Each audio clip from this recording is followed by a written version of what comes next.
I know I may have I know I have one subscriber on here. I may have some young viewers. I don't know who all from my last channel is gonna subscribe to here.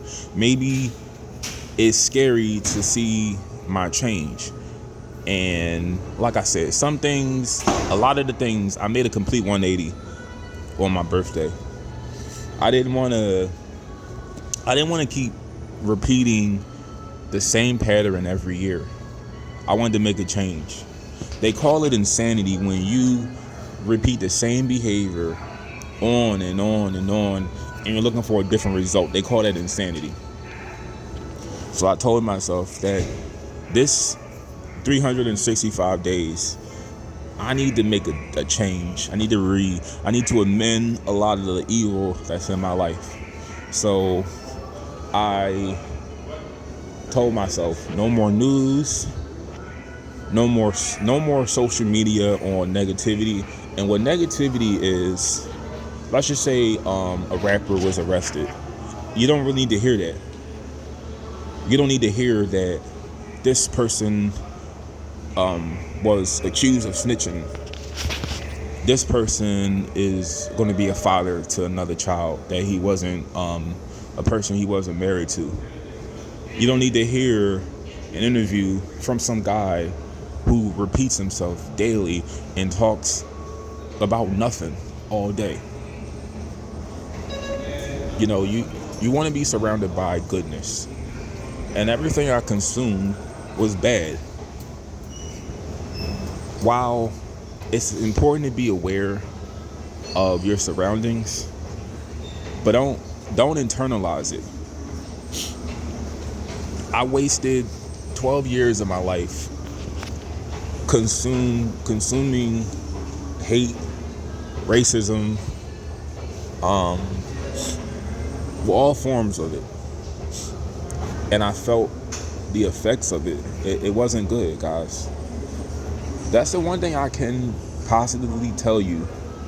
If you want to be something, if you want to obtain your goals, you have to eliminate evil out of your life. It doesn't mix well.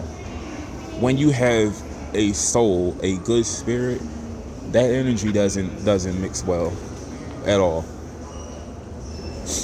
And I'm only saying this out of experience. I'm not going to mislead you on the channel. If it's something that I don't know, I'll just tell you I don't know. I'll find out the answers, but I'll tell you I don't know. But one thing I do know is hate is not good. And there's a big distinction between hate and looking out for your best interests. Like, it's not hateful, like the pastor was going on about protecting the undocumented and protecting the illegal from ICE, because we're all children of God, and that's all great. But what I mean is, looking out for your best interests is an example of that would be, we're like the third most populated country. We don't have a lot of room for more people. And a great example is, if we can't house the people that are trying to find shelter in suburban station, I don't think there's enough room for more people. But my point is, I'm not trying to go backwards, but the point I'm making is, you don't have to be hateful about it. We just don't have the resources for everybody. We don't.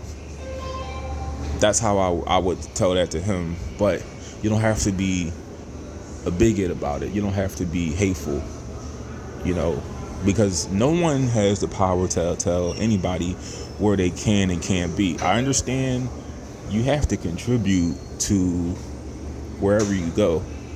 You can't just, there's nothing free out here. I understand that. But nobody has the power to tell anybody, where they can and can't go. We have power to go where we choose to. But when you go somewhere, you have to contribute, you have to work. There's nothing given to you out here. And if it is, it's not what you want. But the point of this video, don't consume hate. Hate is of the devil. Hate is of evil. You know what words are in the word devil? Evil. And you know what words are in the word good? God. Just think about that.